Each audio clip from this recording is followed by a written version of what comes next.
கர்த்தருடைய நாமம் மகிமைப்படுவதாக.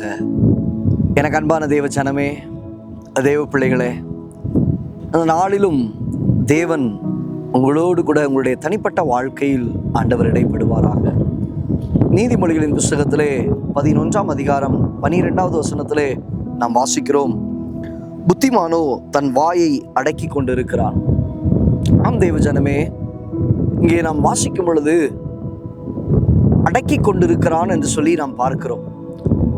யார் புத்திமானோ அவன் எதை அடக்குகிறான் என்று சொன்னால் வாயை அடக்கி கொண்டிருக்கிறான்.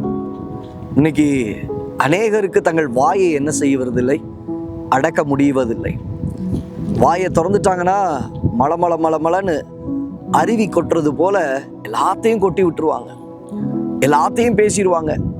என்னெல்லாம் வருமோ பேசத்தகாத காரியங்கள், மூடத்தனமான வார்த்தைகள் எல்லாவற்றையும் பேசி விடுகிறதை நாம் பார்க்கிறோம். ஆனால் வார்த்தை தெளிவாய் சொல்லுகிறது, தேவ பிள்ளையே, நீ புத்திமானாய் காணப்பட வேண்டும்.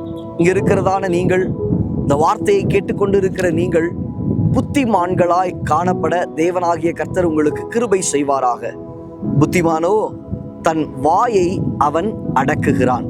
அப்போ இந்த வாயை நாம் அடக்கி பழகி கொள்வோமானால் எந்த இடத்திலும் நாம் சமயோகமாய் வாழவும் நடக்கவும் முடியும் என்பதை நாம் மறந்து போய்விடக்கூடாது. சில பேருக்கு பாருங்க, அந்த வாய் தான் பிரச்சனையே, விபரீதம் வாய் தான்.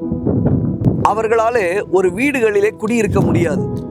ஒரு வாடகைக்கு போனாலும் அங்க பிரச்சனை தான், ஒரு வேலையின் ஸ்தலத்துல போனாலும் பிரச்சனை தான்.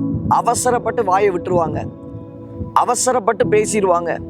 அப்புறம் அவருடைய வாய்களை கடிவாளத்தால் கட்டி வைக்கப்பட வேண்டும் என்று சொல்லி வேதம் சொல்லுகிறது. கடிவாளத்தால் கட்டப்பட்டால் ஒழிய என்று சொல்லி வேதத்திலே நாம் வாசிக்கிறோம். அப்ப இன்றைக்கு அநேகருடைய காரியங்கள் தங்கள் இஷ்ட போக்கிலே காணப்படுகிறதை பார்க்க முடியும். இஷ்ட போக்கிலே போகிறவர்களை வேதம் மூடத்தனம் உள்ளவன் என்று சொல்லி சொல்லுகிறதை நாம் அறிந்து கொள்ள முடியும்.